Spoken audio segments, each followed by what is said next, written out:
SNESdrunk.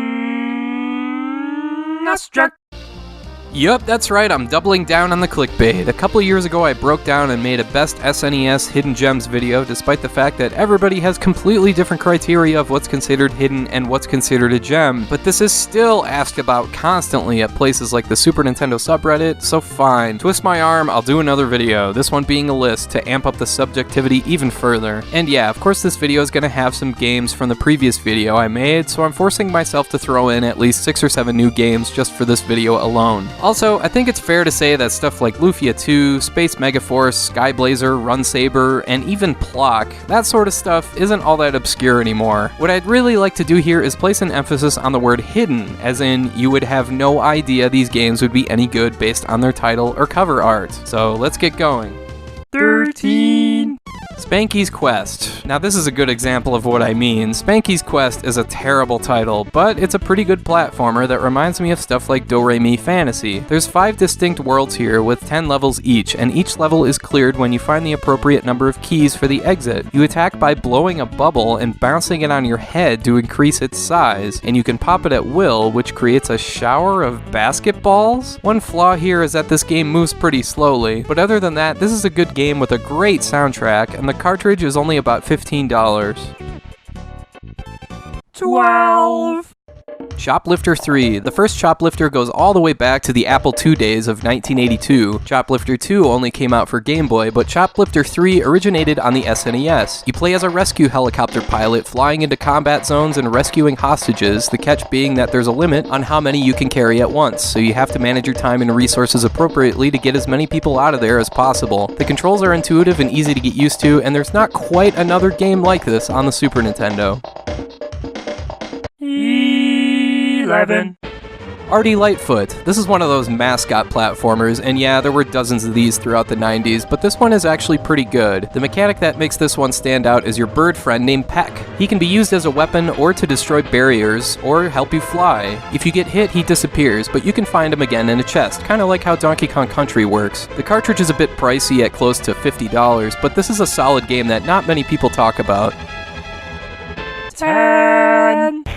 Zero the Kamikaze Squirrel. Yes, another mascot platformer. It's so easy to ignore these on sight because there were so many of them, but this is another one that's surprisingly pretty good. This is a spin-off of the Arrow the Acrobat series, and yeah, Zero controls a bit like Arrow does, but with a lot more abilities. He can double jump, throw projectiles, he can flip, he can do a couple different dive attacks, and the huge level design gives Zero tons of room to do all this stuff. This is a quality title. Too bad the cartridge is insanely overpriced though. 9. Robotrek. I've talked about this game a lot over the years, but it remains the very definition of a game hidden in plain sight. It was released in Japan with the name Slapstick, with this cover. It gets a translation and sent over to North America with the title Robotrek, and this cover. That's kind of a stark difference. So yeah, this is an RPG made by Quintet and published by Enix, and yeah, it's got some translation issues, but it's still a fun, lighthearted role-playing game with some unique elements that you won't find in any other SNES RPG. 8. The Twisted Tales of Spike McFang. Here's one that sounds like a mascot platformer, but it's actually a top-down adventure game where you play as a vampire with a magic hat who needs tomato juice rather than blood. Okay, that sounds ridiculous, but this is a fun one featuring tons of gameplay variety and a fantastic art style. It gets pretty difficult and grind-heavy toward the end, but this is a quality game. 7. Brainlord is another top-down adventure-style game, tons of weapons and upgradable armor and all that good stuff, but a big part of this game is puzzle solving. Some puzzles are comically easy, some are pretty fun, and some are laughably impossible. And like Robotrek, this is another Enix-published game where the translation leaves you scratching your head at times, but still, Brainlord is a pretty good game that gets ignored for stuff like Zelda and Secret of Mana too often. It's worth checking out. 6. Phantom 2040 is another good example of a game that seems simple at first glance, but once you get into it, you'll see it's not just a run to the right and shoot stuff type of game. It's heavy on exploration and story. There's lots of split paths, and you can earn up to 20 different endings. It's not always intuitive and straightforward to know where to go, and the enemy respawning can get kinda tiresome, but Phantom 2040 still features a lot of depth and a ton of replay value, which is surprising for such a cheap cartridge. 5.